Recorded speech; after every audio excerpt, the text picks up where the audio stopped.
আর বিধানসভার সম্মানিত বিধায়ক মহাশয় মাননীয় মোশাররফ হোসেন মহাশয় গত কদিন আগে আমাদের মাদ্রাসার আঞ্জুমান অনুষ্ঠানে এসেছিলেন, দীর্ঘক্ষণ বক্তব্য এবং আর্থিক সহযোগিতা করেছেন।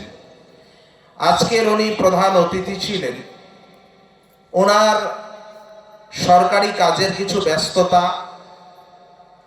তিনি কিছুক্ষণ আগে আমাকে ফোন করে বললেন, আমার আন্তরিক ইচ্ছা ছিল কাপাসিয়ার জলসায় উপস্থিত হয়ে জনগণের সঙ্গে একটু আমার ভালোবাসা বিনিময় করব। অত্যন্ত দুঃখের বিষয় জাহাঙ্গীর সাহেব, আমি কাপাসিয়া জলসায় উপস্থিত না হতে পেরে আপনাকে অনুরোধ করব কাপাসিয়া জনগণকে আমার সালাম দেবেন এবং আমার আন্তরিকতা শুভেচ্ছা তাদেরকে আমার ভালোবাসা জানাবেন। আমি বরাবরই এই কাপাসিয়া জামিয়ার সঙ্গে আছি। আমার সাহায্য একবার নাই, আমার সাহায্য বারবার আছে। এই মাদ্রাসায় আমি আমার আন্তরিক ভালোবাসা, আন্তরিক ভক্তি এবং আর্থিক সহযোগিতা যতটুকু সম্ভব করেই যাব। আপাতত আপনি আমার পক্ষ থেকে 12,000 টাকা, উনি বলেছেন 12,000 টাকা পাঠিয়েছেন এবং আগামী দিনে আরও দিবেন।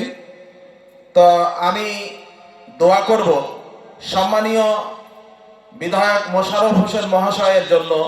আল্লাহ তাআলা ওনার বাবা ইন্তেকাল করেছেন, আল্লাহ তাআলা ওনার রুহের মাগফিরাত করেন, পরকালকে যেন আল্লাহ তাআলা বেহেশতের বাগান এবং তার কবরকে আলোকিত করেন এবং বেহেশতের বাগান বানিয়ে দিন। আল্লাহুম্মা আমিন। আল্লাহুম্মা সাল্লি আলাইহি, আল্লাহুম্মা বারিক আলাইহি।